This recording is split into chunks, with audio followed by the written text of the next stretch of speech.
Welcome back to the Muse and Greg. Today I'm going to show you how to do a power steering fluid flush on a Generation 4 Mitsubishi Pajero. This is a 2012 NW model, but the process will probably be similar for most of them. Now this job is a lot easier if you remove the coolant overflow bottle first. It's not essential because that's the fitting you need to get to, but it's pretty straightforward to this. So just drain that out, let this sit out the way, and you just pull the bottle forward and it just slides off that bracket. Now I'm already part way through, so I'm just going to show you where I'm up to. So the basic process is that you want to jack the front of the car up, get the front wheels off the ground. Then once that's done, obviously the wheel will be able to turn freely. What you're then going to want to do is come under the bonnet and you're going to remove the return line from the power steering reservoir. That's this one. There's two lines on there.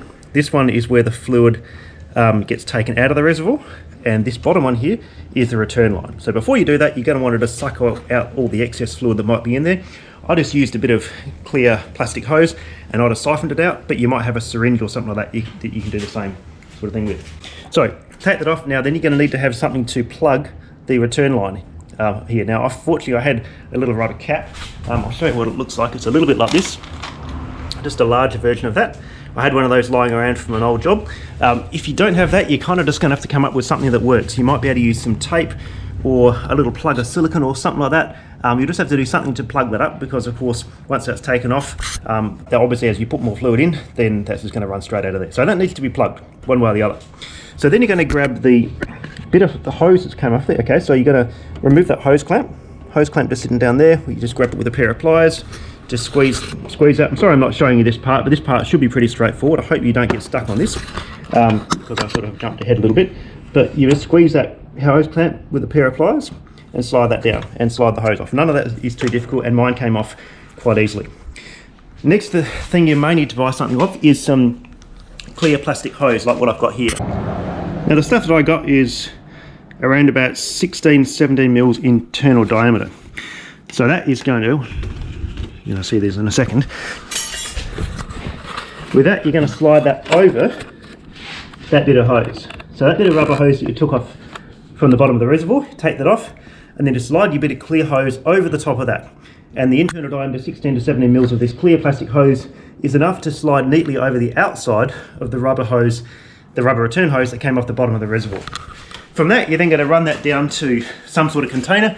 I've just got an old milk bottle here, which I've just held in place with a couple of bricks. And by the way, if you presume you will know this, but the jacking points for the Pajero under the front lower wishbone, I've got one on each side just to get both wheels off the ground. Makes it a lot easier to turn from side to side. Now this part's a little bit easier if you've got somebody else, but you can do it on your own. It's then just a matter of turning the wheel from side to side.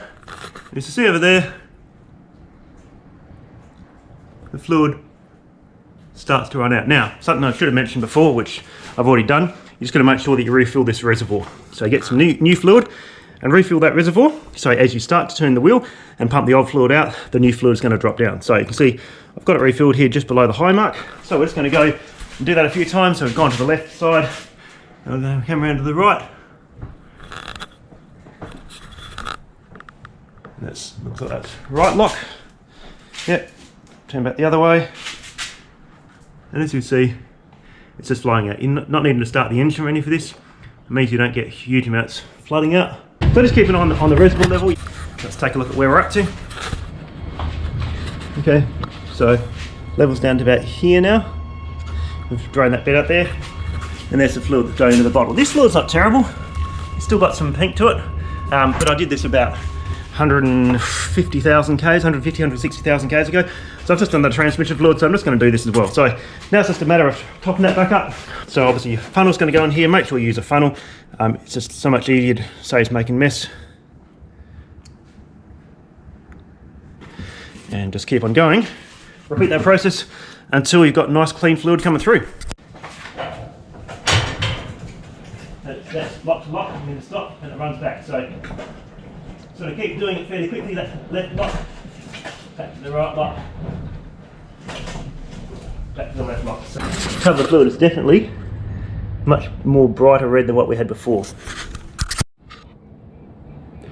So I'm just going to give the car a run, start that up, and just get the pump running for a little bit and just see if that flushes any last bits through. I'm not sure if that's necessary or not, but I'm just going to give it a quick shot.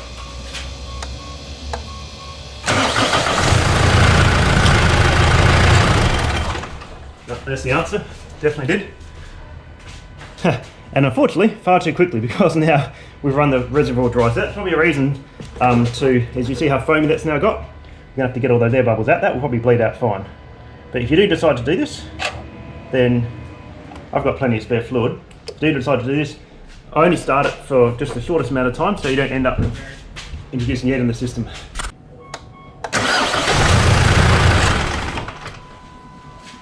So even in that short time, you may not be able to see probably about where we are, but sorry, I'm showing you how quickly that reservoir dropped down. And I re-top that up, and just do that one more time.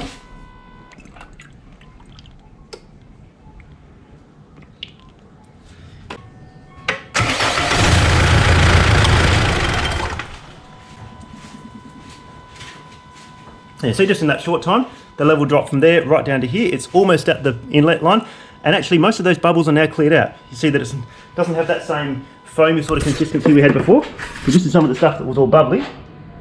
So all that bubbles in there, and now that's clearing out quite quickly. Still a few small ones in there, but nothing to really be too concerned about. And you see the colour is so much clearer. So how much did we use? How much fluid did we use? Well, this was a 2 litre container, and you see we've used probably about 1.5 litres. I'm not sure what the capacity is, but certainly for flushing out all the old stuff, we probably use maybe 1.5 litres. So if you've got 2 litres of this stuff, you'll be absolutely fine. But typically, if you're doing a transmission service, changing the fluid there, just get an extra couple of litres, and you'll have enough to get this job done.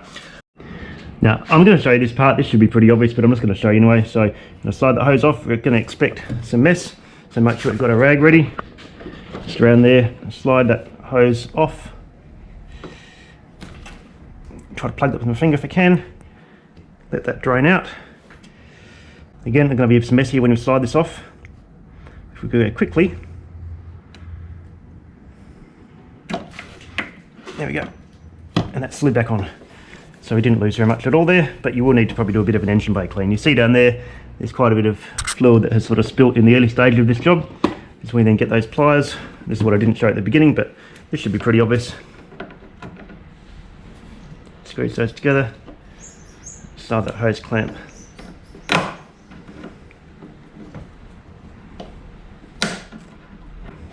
You could of course change these to the regular screw type clamps that tend to be a little bit easier to get over the flarings, but you can do it this way. There we go. Slip that over, and you just try to get that back into the position of where it was before. That's all done. Obviously give this a clean up. Refill that back to the full mark. In fact, we hardly lost any doing that, so I'm just going to leave that like it is. Okay, and so when you're done, slide coolant bottle back on, make sure that's clipped in, and of course make sure you screw that back in. And now that's job done. So I hope that's been helpful. If you ever needed this job again, it's not a difficult job. Just probably took me about 45 minutes kind of working this out for myself and following some instructions online, but hopefully this will make the job a bit quicker for you. If it has helped, please like and subscribe so you can keep in touch with any other relevant content that I've got for you. But that's all for now, so I'll catch you next time.